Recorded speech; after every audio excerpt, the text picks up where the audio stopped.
Hello, I'm Sonia Doubell with Graham Hancock in Bath, England.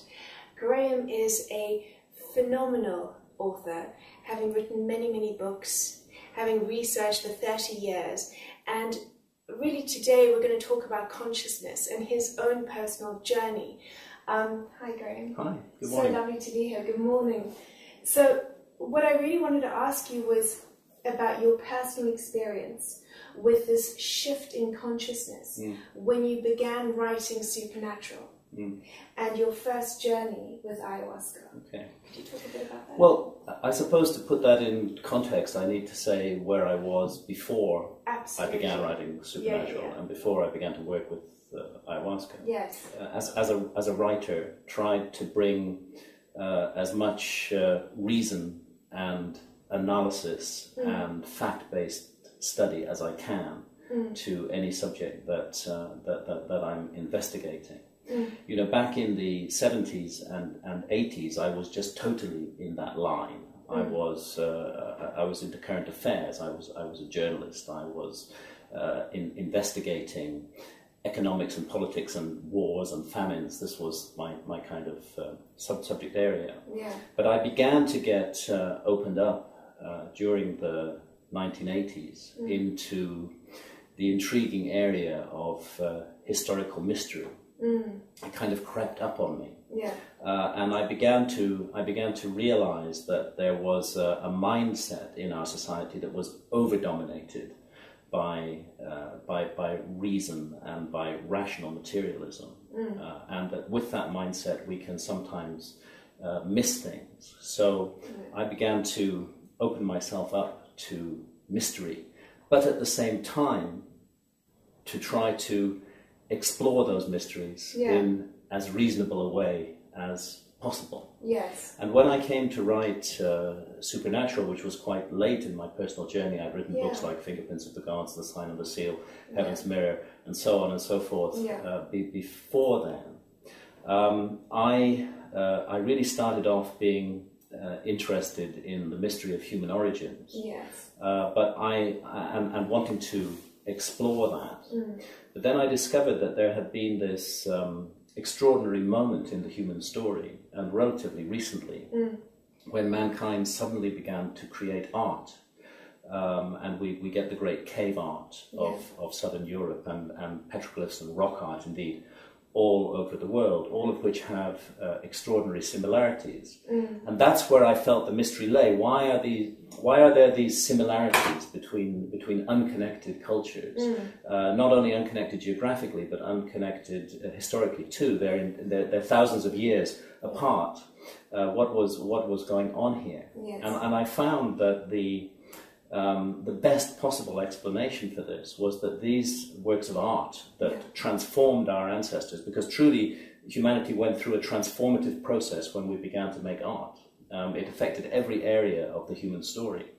That what lay at the root of this was shamanism and shamans' experiences, which they then documented in the form of art. And these, as I began to investigate shamanism, I discovered that all shamanism, all the world over, has a common factor. And that common factor is altered states of consciousness. Not the rational, problem-solving state of consciousness with which we meet the material world. But a very different, radically different state of consciousness, often brought on by the ingestion of visionary plants. And I realized that there was a way that I could do what I always liked to do, which is to put myself and my own experience directly into the story I'm investigating. Here again was a way that I could get in contact with those ancients. They had experienced altered states of consciousness to produce those works of art. And there are still shamans in the world today who are exploring altered states of consciousness and producing works of art, particularly in the Amazon. And that's when I first heard about ayahuasca, the vine of souls, or the vine of the dead. Now, I had no particular interest in visionary plants prior to this. They just hadn't really crossed my path. But the moment that I realized that here was a way of accessing the shamanistic experience, I knew that I had to have that experience myself. So I arranged to go down to the Amazon, to Peru, and to drink ayahuasca with shamans there. But the moment that I began to work with, I mean, ayahuasca is hard work. It requires... It's not recreational. It's not recreational. Yeah. It requires a real effort of will. The taste of the brew is very intense, and some find quite unpleasant. Violent. I find it unpleasant. It's a horrible taste. And the effects on the body are quite grueling in the sense that you have vomiting, you have diarrhea. It's called the purge in the Amazon for very good reasons. Yeah. And you know, dealing with all of that psychologically took a little bit of effort on my part, that I was going to be prepared to put myself through that for research through that kind of ordeal. Yeah. The moment that I began to work with ayahuasca, I found that I was in the hands of an intelligence and of a teacher, and this was a stunning revelation to me, that I wasn't simply dealing with chemicals contained in plants. I was dealing with something that was sentient. A spirit, definitely. And this is exactly, of course, how it's construed in the Amazon. The Great Spirit lies behind the ayahuasca vine, very often conceived as female. In some cultures they see the spirit as male, but in the majority of cases it's a female spirit, which is seen to have harnessed these plants in order to gain access to humanity. That spirit cannot communicate with us when we are in the normal, alert, problem-solving state of consciousness. We are too locked in and closed off by the world, by the material world, by this particular narrow band and level of reality that we... It's so difficult to escape. And it's so difficult to escape. We are focused and homed in on that state of reality. And we tend to imagine that there are no other realities beyond that. But what a mistake that is, as your whole journey of life has shown. It's such a narrow consciousness. The everyday state of consciousness is very narrow. It has its uses, it's important, it's valuable, but we make a mistake if we think that's all there is to reality. And if we want to explore the true majestic scope of the totality, then we need to be willing to alter our state of consciousness. And this is what these ancient plants and ancient shamanistic technologies offer us the opportunity to do. These shamans have been working in a very intelligent way with these plants for thousands and thousands of years. And we should respect their endeavor and their knowledge, because this is applied knowledge designed to allow us to escape the routine, alert, problem-solving state of consciousness and to enter other states of consciousness where we may experience other realities. Of course, mainstream materialist science will tell you that these other realities do not exist. They will say that it's simply your brain on drugs, and that there's nothing more to it than that. And many of them say that without ever having had these experiences themselves. And this is primarily because they are so locked in. Indoctrinated by the materialist frame of reference. And when I hear scientists talking like that, I'm reminded of how it was in the Middle Ages before we had optical glass, where if you were to suggest that there were tiny, invisible animalcules, little creatures which were swimming around in our blood and were causing us to be ill, they would have said to you, complete nonsense. Of course it's not that. It's the bad air or the bad water. It's not anything like a small creature swimming around in your blood. But once we had developed the lenses that would actually enable us to see those creatures, which are called bacteria, our understanding of reality widened. And of course everybody accepts that now. It's a perfectly normal part of our reality. And I think it's the same with the visionary plants. I think we just need to make a shift in understand what's going on here, because what is going on here is that the visionary plants are refocusing the mind. They're altering, if you like, the receiver wavelength of the mind, rather as a microscope enables us to look at something very small and otherwise invisible. This is like a digital zoom inside the mind, which is enabling us to see a reality that is always there, but that is not normally accessible to our senses. How would you say your life changed after you started on that journey? I became much more reflective and much more conscious of my impact on others. This was there were many changes. Yeah. I began with ayahuasca as a research project. I've ended up with ayahuasca as an essential part of my life, an essential discipline to which I subject myself every year, if possible. Yeah. And when I go to South America for ayahuasca sessions, I will typically plan to have 5 sessions over a period of 2 weeks, so that I can enroll myself again properly in this school. The University of the Soul. The University of the Soul, because that's what's going on here. So there's many different levels. First of all, there's the realization that reality is much more complicated and much more mysterious than I could ever possibly have imagined, and that there's a whole unseen realm out there which reveals itself to me and to others, and it has consistencies like any reality. Others who've worked with ayahuasca report similar experiences and similar encounters and similar entities encountered in those realms. So there's this vast, enchanted, magical realm that surrounds us and which we have been shut down from by the society that we live in. That realization in itself is huge. Is an enormous and a stunning revelation, and it causes you to question everything that you've taken for granted. As I said, ayahuasca has been incredibly important to me personally in transforming my view of life and hopefully the way that I act on the world. Yes. And I know it has been for many others as well. But by saying that, I don't want to put down other ways of gaining access to the magical, enchanted, unseen realms that surround us. And there are many other ways. And it's interesting that almost all of these ways, whether it's yoga, whether it's rhythmic dancing, whether it's various forms of meditation, almost all of them come down to us from deep antiquity.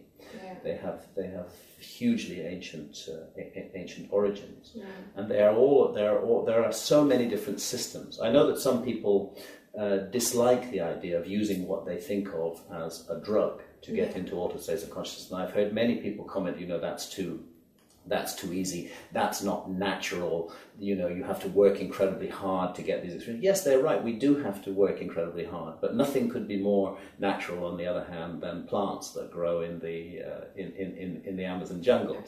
I think we should be open to the fact that there are a whole range of techniques and methods available to us to uproot ourselves from the very narrow band of consciousness that we need in everyday material life, and to connect with something much wider. It's as though nature has taken a kind of belts and braces approach to allowing humanity to escape from the prison of material reality. There are many techniques. I value and honor all of those techniques. Meditation, transcendental meditation, as a matter of fact, plays a role in my life. I meditate for 20 minutes twice a day, every day. It's very important to me, and I found this to be an extremely helpful daily practice, which has also benefited me enormously creatively. I'm talking about transcendental meditation. It's been incredibly helpful to me. So when I speak about ayahuasca and its incredibly important role in my life, I'm first of all not insisting that is for everybody. I'm not insisting that that's the only way.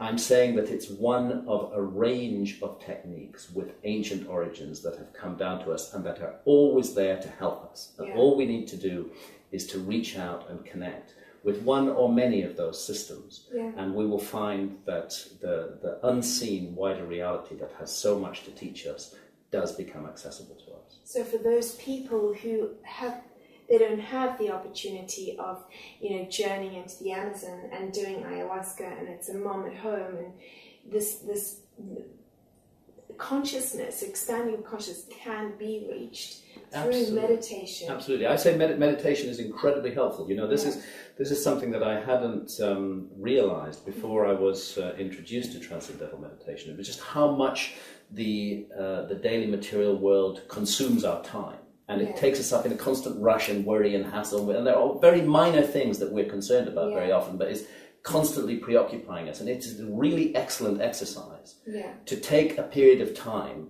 in my case it's 20 minutes twice a day, yeah.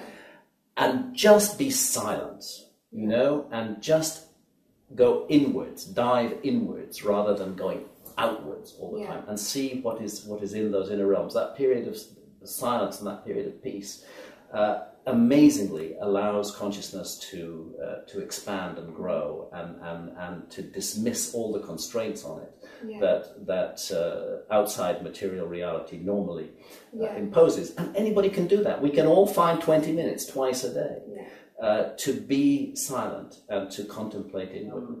It's rightly said that that the spirit working behind ayahuasca is a spirit that embodies love. There's a curious love and concern for the human race and for the mistakes and errors that we make. You know, I've come to realize that we're here for a purpose. And I believe, of course, I can't prove this, but this is something that I've come to believe through my own experiences very strongly, that we're here incarnated in these bodies to learn and to grow and to develop. This, as souls, this is the earth is an extraordinary, beautiful theatre of experience. It's an incredible gift and an incredible opportunity to be born in a human body on this planet, with all the consequences that go along with that. And one of the terrible things about our society is that it denies that, and it shuts us off from that. And materialist science, which has become the new religion of the modern age, seeks to persuade us that there is no meaning and purpose, that we are simply accidents of chemistry and biology, and that when we die, we're dead, and there's nothing more. We're just our meat bodies. There's nothing else to us than that. That is the view of mainstream science. And many scientists will present that view as though it were a thoroughly researched fact, which it's not. It's just an opinion. It's just a belief system, as a matter of fact. It's a kind of religion of science, you know, in a way. It does drive consumerism. You know, if you thought that that was all you were, was this, you know, body, and you you know, you would want to buy everything, experience everything, and you wouldn't care about each other. And that's what we're in. Yeah, it's an unconscious state. And you wouldn't care about personal growth either, because there would be no point to personal growth, since when you're dead, and nothing follows from. One of the ways that ayahuasca works with us is to show us our own lives, rather as at the moment of death we often have a life review. Ayahuasca will again and again give you the experience of a life review, and it will allow you to examine areas of how you behaved and how you conducted yourself and your impact upon others with absolute clarity. None of the illusions, none of the hiding places that we duck behind to explain why we did this little cruelty or said that little harsh word here or there, or took advantage of another person or exploited another person in some way. We always have ways to explain this kind of thing to ourselves. To justify it. Ayahuasca strips all that away, and it shows you as you really are, and it shows the impact that you had on others as it really affected them. And this can be, at the level of personal development, a very painful and difficult experience to go through, because you suddenly realize that you're not the sweet, nice, gentle person that you thought you were, that you're somebody who's really got a whole lot more work to do. It is extremely difficult, I've learned this, to let go of a lifetime of bad habits. It's extremely difficult. At one level is the revelation, and at the other level is the integration of this into your life. You know, people often say, oh, how can you talk about revelation or realization just because you've consumed some plants? It's too easy. Well, I'm sorry, that's not true. Yes, consuming the plants is easy, although hard work.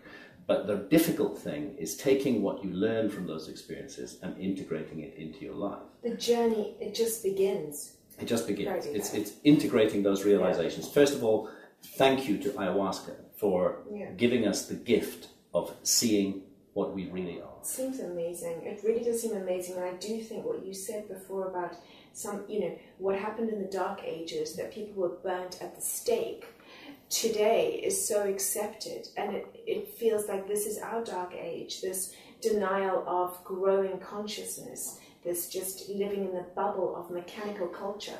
I feel that, and this is an area where some people may not go with me, but I feel that light and dark are essential elements of the universe and of reality. I do believe that there are dark forces as well as positive forces at work in the universe. And it seems to me that some very dark and negative force has got its grip on the human race right now, which seems to be designed to shut down all that amazing potential that we were given by the universe, to narrow us down into a little place where we become just producers and consumers, where we become just cogs in the wheel of production and consumption, and where we are persuaded that there is no other meaning to life, where our consciousness is bombarded from morning to night by trivia and envious messages that encourage us to define ourselves in terms of what we possess, not in terms of what we are. I can only explain this in the sense that there is some dark or negative force which wants to shut humanity down, and which is manifesting through the kind of society that we've created. And therefore I see the visionary plants as liberating instruments which allow us to see what is really going on, and to redirect our course in life, and to make something of this incredible gift that we've been given, rather than simply to throw it away. You know, I love Terence McKenna, who said it's like a way of debugging everything that is being programmed into us. And I love that, because it really is, you know, even if you realize, like you say, that we are all conditioned, it's very hard to stop that conditioning. Very difficult. And even once you realize it, it is a journey into, okay, I see where I've been conditioned, and ayahuasca is a route to almost deconditioning yourself, seeing it, and then working on it.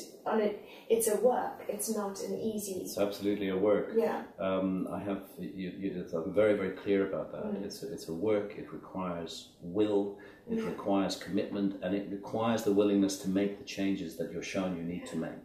That all has to be has to be part. Did it make you happier? Yes, I would say that I am more at peace with myself, at least because I feel that I've been given a chance to correct the errors that I've made in the past. We're all frail. We're all weak as human beings. We all make mistakes. But this journey of life allows us to put those mistakes right if we take the opportunity not to repeat the negative patterns that we were plunged in before, but to move on to something new. I'm not saying that I've become a perfect human being as a result of ayahuasca. What I'm saying is that I've been given the chance to improve myself and to be more positive and more nurturing to others around me, and to help others on their revelations that I've had while working with ayahuasca have been fundamental to that change, and also fundamental to bringing to fruition, I think, something that was already present in my personality, which is to question everything. So there's a lot to wake up to, and sometimes, you know, the thing that we regard as automatically good, we should question that too. Don't you think you should question everything? Yeah, we really should question everything. That's what the universe gave us, these amazing things called our brains to do, not to accept, but to question. That's part of our fundamental birthright as human beings. We should accept nothing, and we should question everything. Yeah. Really. Don't take anything just because it's given to you, or because you read it in a book. Unless it's Graham's. No, don't take that out. Really, don't accept anything at face value. Yeah. And don't just accept something because you're told it's so.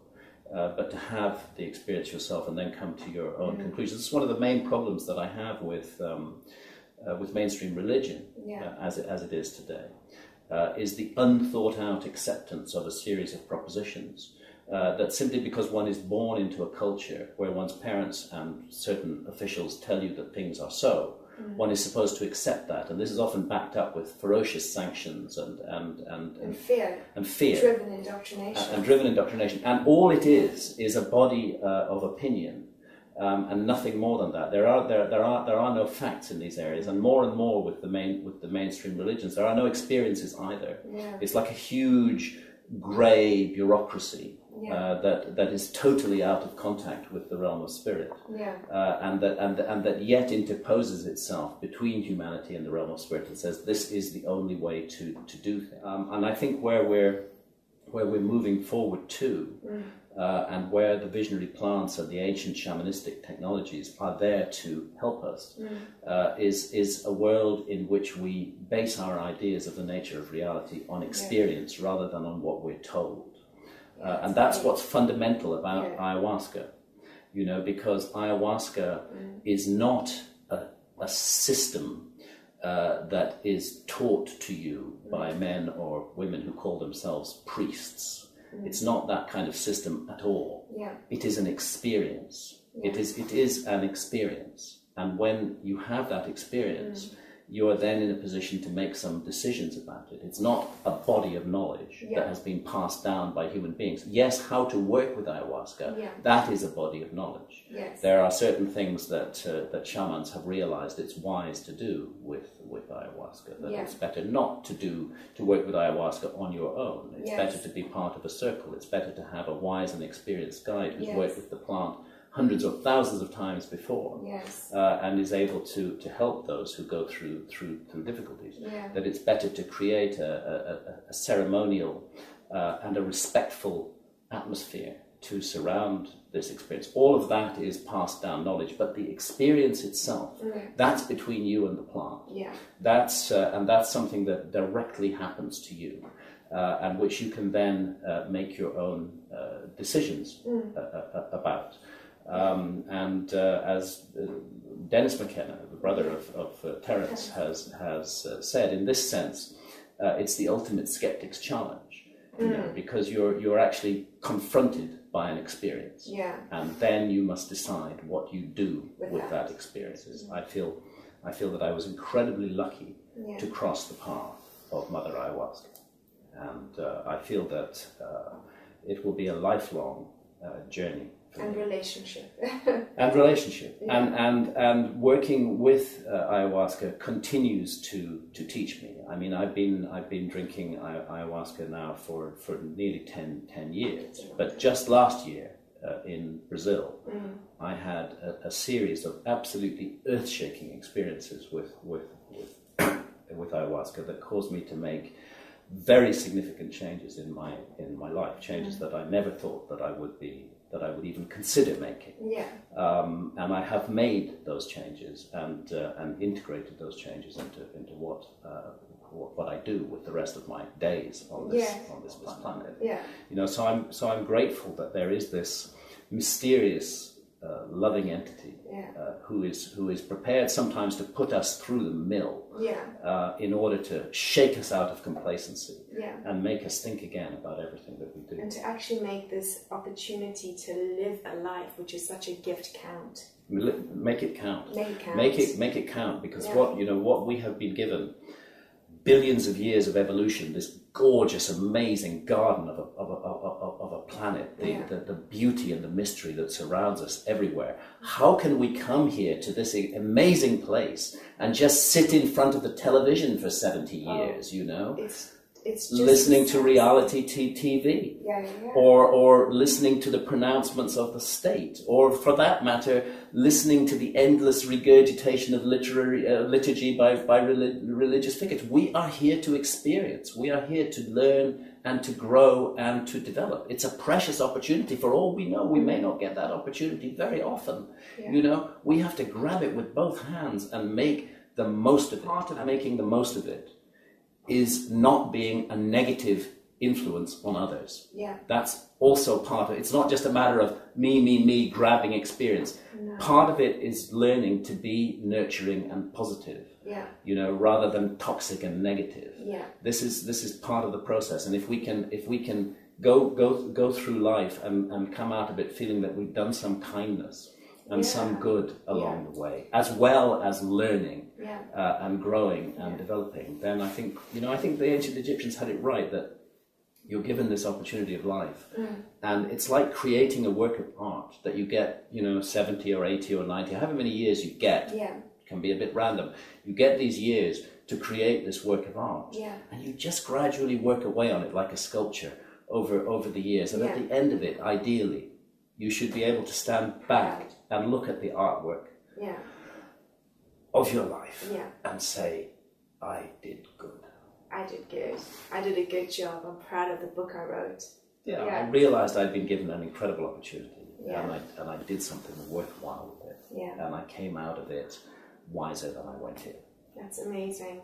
Graham, thank you so much. Let's hope that these amazing planetary gifts that we've been given, like ayahuasca, one day are not sitting in the dark ages and are very available to all of us to grow our own individual consciousness, to really wake up so that we can come to an end and say, I really am proud of the life I lived with the opportunity and the gift that I was given.